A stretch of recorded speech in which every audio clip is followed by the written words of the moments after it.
I think simplicity has a place in every artist process or toolbox, primarily because I think it would be hard for someone who cannot reduce what they do down to its most basic characteristics to create intentionally. Hello, all my uncomplicated and ever-changing creatives out there. Thank you for joining me on the Sage Arts Podcast. This is Sage. I am solo today, and I actually will be solo for the next several episodes. I'm not sure how long. If you get the newsletter, you may already have read that I am dealing with an overwork injury. That is when you work so much that your body says, stop. It's something I've dealt with before. If you've been a reader or followed me for a while, you know that I developed it while I was doing the magazine and it never went away. One of my therapists said that I probably damaged it permanently. So I got to be careful with it. And right now I have to kind of ease up on the audio editing, which is fairly intensive when I'm interviewing or when Brett's in here because it's multiple tracks and there's a lot of crossover and I can't just re-record it if I don't like how it came out. So I'm doing it solo because I can re-record as needed, and that can be a job that only needs the one arm. Everything else seems to require two arms to be efficient. So we are just going to back off and it's just going to be me for a little while. So hopefully that's okay with you. I thought it was better than me just not doing it. And this kind of ties into our subject matter today because I'm having to simplify my process in order to keep going. And it's giving me some time to sit back and think about what I'm doing and why I'm doing the podcast. So yeah, it's just going to be you and me for a little while, which is fantastic. Let's get to know each other better. Come on in and have a seat in the comfy couch. Ember, I'm not sure where she is. She might be under the desk. So it's all yours. Come on in. I have some nice tea if you would like some. What do I have? Berry, gotu cola, green, matcha tea.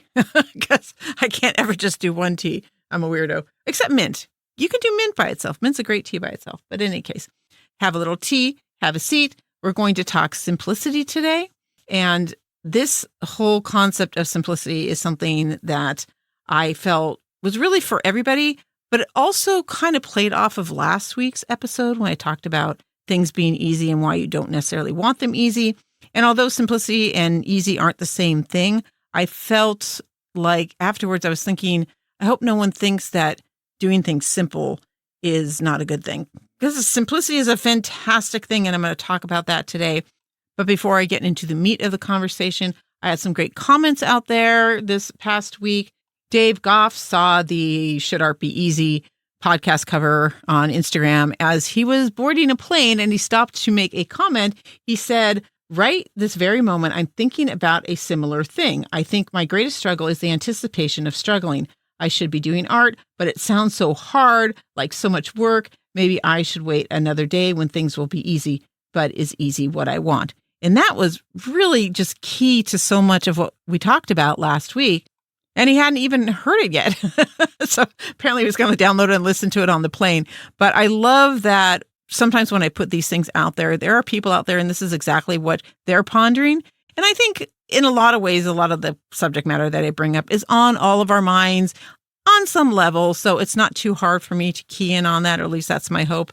But I want to thank you, Dave, for letting us know that you are struggling with this too. I think it makes all of us who are struggling with similar things feel like we're part of a community. And I think it really helps in us moving forward and working on it, right? Because we know other people are working on it too. So thank you so much for your comment. Everybody else, thank you so much for your comments, your likes, your shares. I really appreciate that. If any of you have other comments that you want to send me, you don't have to put them out on social media, although Instagram and Facebook at the Sage Arts podcast pages are open for comment. And you can also direct message me through there. You can also write me at thesagearts.com, go to the contact page and use the form there.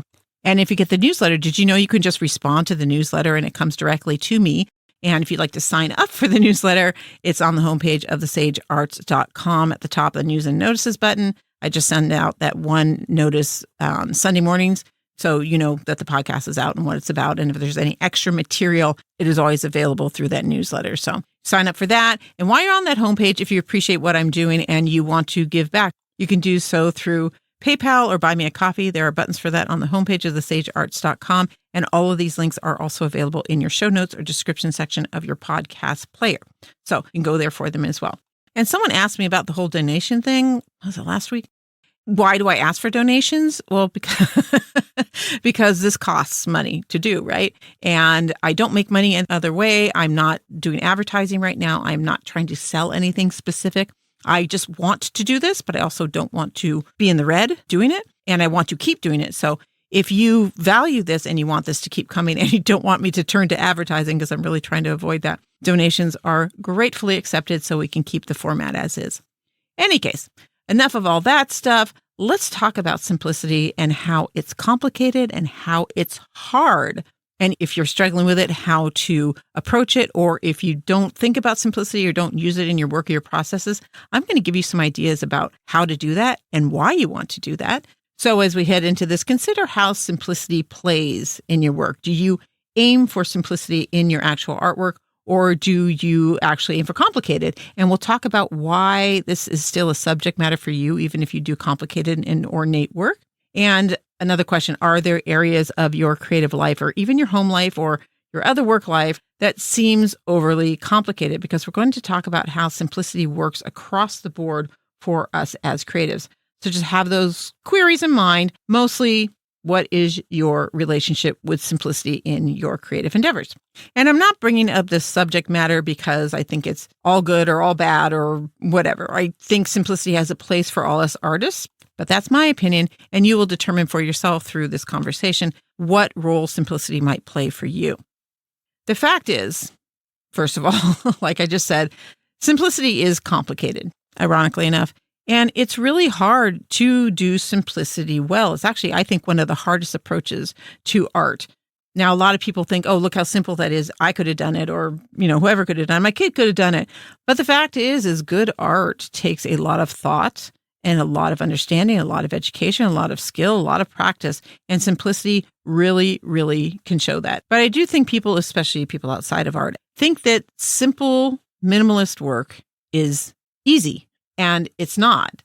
It might look like they just went up and slash and they were done. But as anyone who works commonly with simple design, I'm sure they would tell you this, is that there's a lot of subtraction that goes on before making those few strokes or those uncomplicated beads or identifying those spare few details to photograph. You can think of it as getting naked. It's pulling away the things that cover us up, the pretty attire and the distracting statements we make with what we adorn ourselves with, or what you cover up and adorn your artwork with. That's a kind of imperfect metaphor, but it really does speak to the essential part of simplicity, how it is about stripping things down to the most essential parts. Revealing that fundamental nature can be really hard because quite often it's uncomfortable. That's not to say that simplicity can't be beautiful, but it can be kind of ugly. It might even be dull or disappointing, or it could be startling or amazing. The one thing you can count on is that if the essence of something can be summed up in a few strokes or a handful of simple shapes, the one word that can be used to describe those things is truth. Through simplicity, you can uncover or discover or unbury the truth of a person or a place or an object or a concept or an experience you're trying to capture or are exploring in the creation of your work. Truth, as we all know, is hard stuff, and simplicity is all about aiming for an essential truth, and that, in large part, is what makes it hard. Creating work that can convey an essential truth can be quite a challenge, but it often has to do with us puzzling out or trying to understand our own core motivation for the way we live, our personal aesthetic, our emotions, maybe even our past or our dreams. But the bottom line is finding the essence of what we are exploring is often rather elusive. Sometimes this is because that essential nature is not what we want to see, right? Or we might be blinded. We might be so dazzled by the shiny bits around us that we can't see past it. Sometimes we are simply out of practice, and it's hard to dig in and find the truth because we haven't spent much time recently, if ever, doing that. So simplicity really is a practice, at least for those who aim to do it well and get out the truth in its most essential form. And before those of you who don't work in simplicity, before you go off and hit the stop button on this podcast, thinking simplicity is not your thing and so this is not going to have anything for you, Let me reiterate that simplicity is not just about the final work, not just about what your goal is in your artwork. It is actually a really wonderful approach to assist in crafting any type of art. Because even if you make things that are very ornate and complicated or busy or whatever, there is an essential truth to what your work is about, what you're trying to express or share or just experience through its creation. So if you can figure that out, taking away all the other distracting things that you may have put into your work or want to put into your work, it can guide you through your choices. Identifying the uncomplicated truth of what you're doing means you also know what to ensure comes out in your work. I think sometimes we can get really involved in what we're doing, that sometimes we end up removing really essential parts. And then when we complete it, we realize it's missing something that we could swear was there before. So identifying the core ideas is a way of simplifying and understanding the essence of your intention and your focus. So yeah, I think simplicity has a place in every artist process or toolbox, primarily because I think it would be hard for someone who cannot reduce what they do down to its most basic characteristics to create intentionally. And that's why I personally think simplicity is something that we should all practice on some level in some way. And so let's talk about a few different ways to use simplicity in your art and your creative life. First of all, obviously you can work with simplicity as an objective for your artwork, as in choosing simple or uncomplicated subject matter or complicated subject matter represented by a minimum number of elements, or creating sparse compositions or employing uncomplicated applications, just basically making relatively minimalist art. That could be one way to do it. But also, as I was just talking about, you can use simplicity to identify your intention and focus, something I think all us artists could benefit from, but of course, that's just my opinion. Something many people don't think about too often, I don't think, but has been really important in my personal journey and process as an artist is that you can really benefit from practicing simplicity in the exploratory phase and the exploratory process of developing your work. For example, in my painting practice right now, I'm exploring new techniques with this same basic, simple image. It's a silhouette of trees against a full moon. I know it sounds maybe a little hokey, but I'm using it for all of my practices because it leaves me a simple image to work with that allows me to explore new techniques quickly because I don't have to stop and think about what am I going to do. But it's something that does actually mean something to me. I've always been really drawn to that kind of visual image. It's always felt very emotive for me. In other words, I don't spend time figuring out what to do while I'm exploring, and yet I'm actually refining and digging down on what this image means to me as I make new choices in each iteration of my practice. So strangely enough, I've simplified my exploratory process using the same image, not going with something mundane, so it keeps the practice interesting. And as a side benefit, I'm working out the essence of my connection to this image. So that's pretty neat and efficient. And then years ago, I used to have this practice of writing haiku every day. The haiku is an ideal example of simplicity, but in the art of poetry. Although poetry was the heart of my creative writing at that time, I had never much enjoyed writing haikus. But then I had this very long period of really terrible self-criticism, along with having a stressful job that didn't allow me a lot of time for writing. And so I wasn't motivated and I wasn't getting my creative writing done. Then, on a whim, I don't remember why, I started writing haikus, kind of to see if I could write something worthwhile while I was just like in the shower or driving to work. The practice turned out to be rather freeing because I made it so casual. I wasn't even writing them down. But some were really good, and that helped me find the enthusiasm and motivation to write even after a long day. But it also forced me to be efficient and intensely particular about every word that I was choosing, because that's really what haiku is about. It's about getting to the very essence of a subject. And to this day, I can get very particular about every word I put into a poem or a story even. Although I try not to get too picky when writing an initial draft, or it would just take me forever to write anything. But in editing, I do that, and it's been very helpful, and it's really an insightful skill for me. Although art doesn't have a particular form specific to distilling a concept down like haiku, you could say minimalist art, but Creating with simplicity in mind, regardless of what kind of art you do, can do for you what haiku did for me. For one, you can do very simple pieces to free yourself up, to get the rust out of the wrist, as I call it, either as a way of easing into a creative session, or if you're feeling a lack of motivation, show yourself what you can do and get your brain into a creative groove again. But also, if you approach a piece with the intention of creating something with absolutely nothing more than the core ideas and forms needed to communicate your expression, you will be forcing yourself to look very closely and carefully at your subject, as well as each and every decision that you make and every element you put into the piece. This skill is something you can take back to even the most ornate work and improve it with a honed perception. So yeah, that lesson of looking at every single word that's used in a poem or story does translate into art, in that every element that you choose, whether the work is simple or ornate, sparse or busy, forces you to be more deliberate in your choices. And that's really what's at the core of simplicity and what makes it so hard. Because unlike something that is really ornate, that has a lot going on, in a simple piece, every single thing has tremendous weight and impact, because it has to, because there's not that much to carry the work. When there's not a lot going on to keep the viewer distracted and entertained, each element in the piece is going to have to work well and work hard to relay what you're trying to show or what you're trying to share with them. And so you can end up deliberating quite a bit over each element, especially if it's something super simple, like let's say it's just 2 strokes and a dot.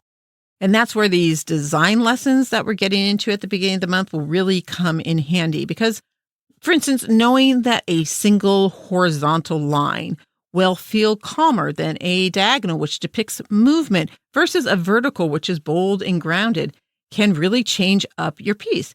And then if the marks that you're making to make those lines are heavy or thin, or deep or shallow, or organic or graphic, all the characteristics of that individual element is going to speak very loudly in a simple piece.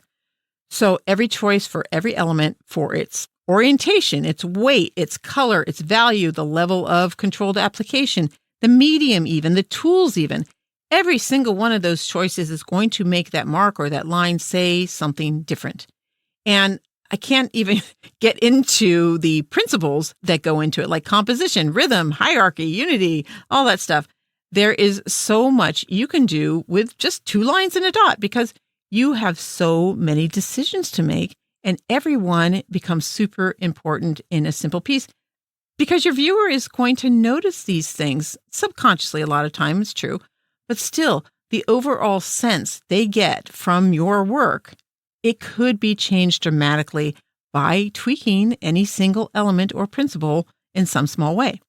So yeah, simple is hard to do well and with intention, because you have to pay attention to all of the choices that you make.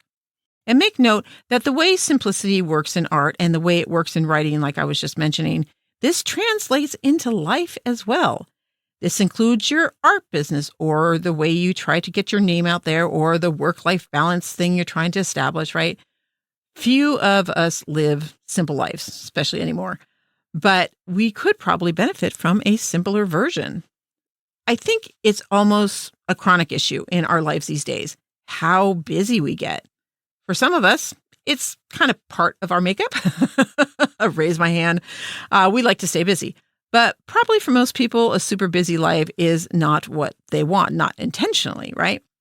But it's hard to find time to step back and see what's really going on. We just keep kind of going out of inertia, right? Because our lives are so busy, we don't have time to stop. But what if we did, and we looked at the things in our life with the same kind of paring down and subtractive exploration as we might do with our own art if we took that idea of simplicity to heart?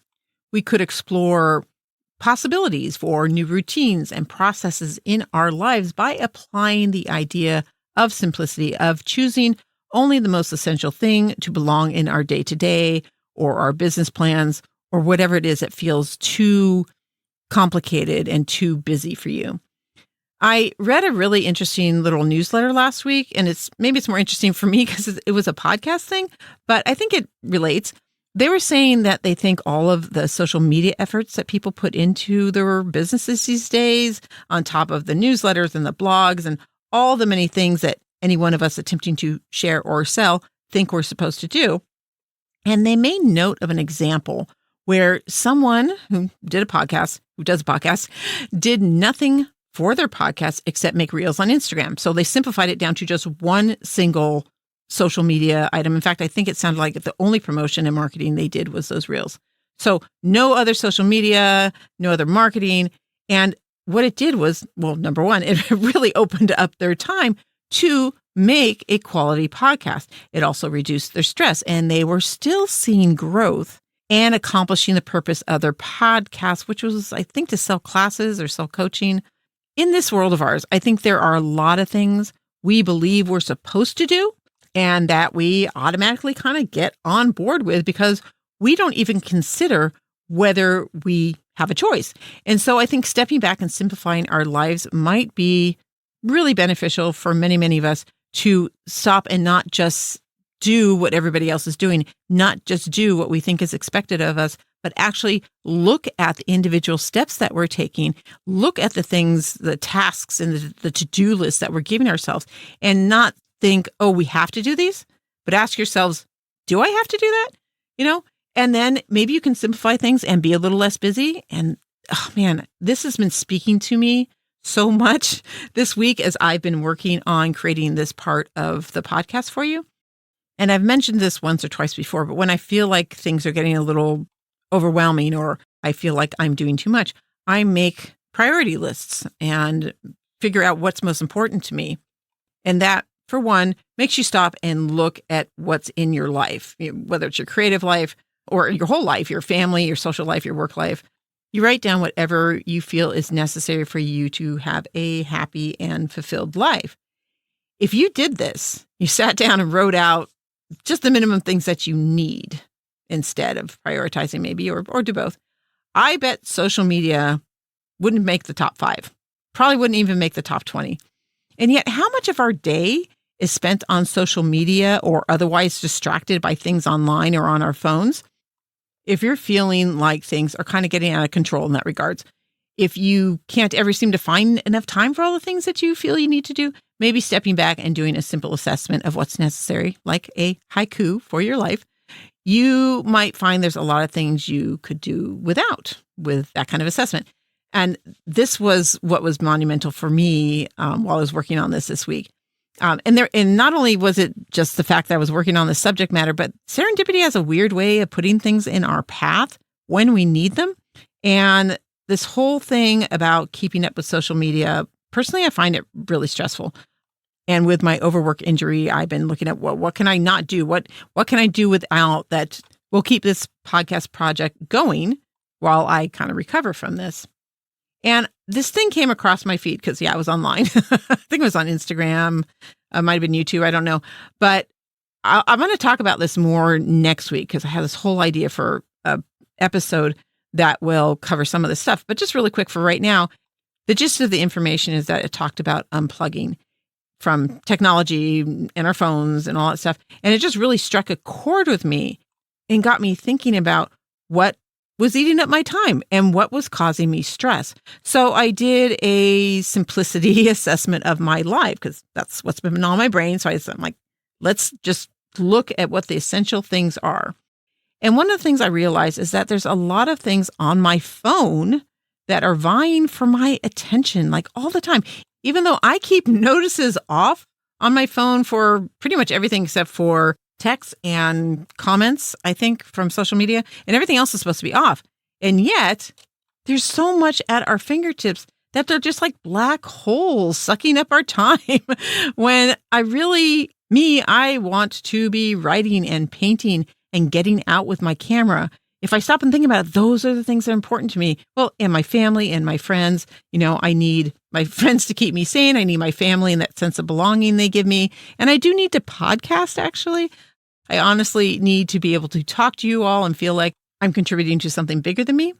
What I don't need is to watch reels while I'm having lunch or stress over not posting 10 times a week or when I do post, wasting an hour fine-tuning these posts or a reel to give it that little extra edge, which may or may not be effective, or to check in on social media several times a day, or go down a rabbit hole on Amazon trying to find just the right mini food processor.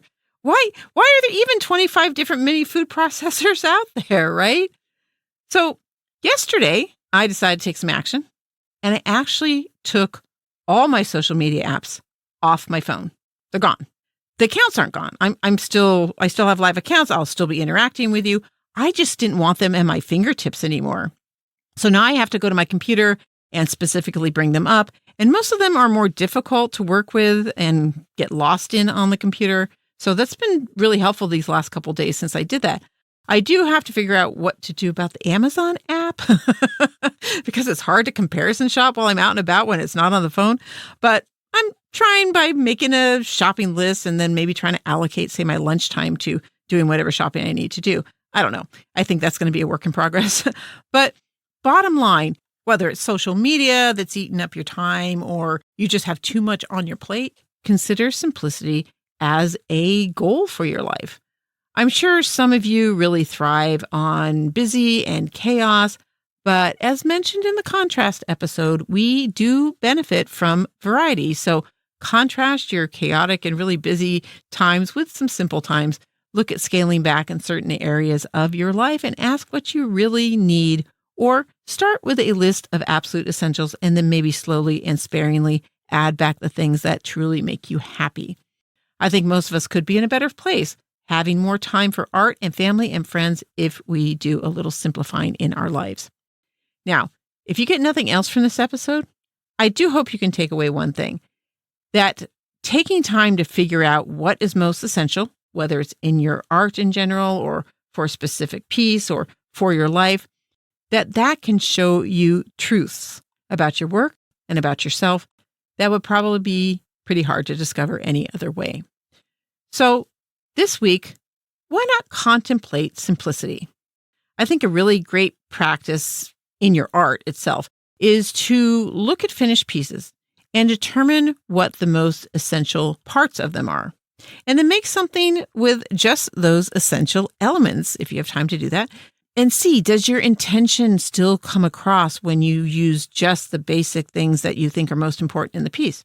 Or you could look at every single mark and line and texture, shape, color choice, just every element in a piece, and ask yourself what each item's purpose is.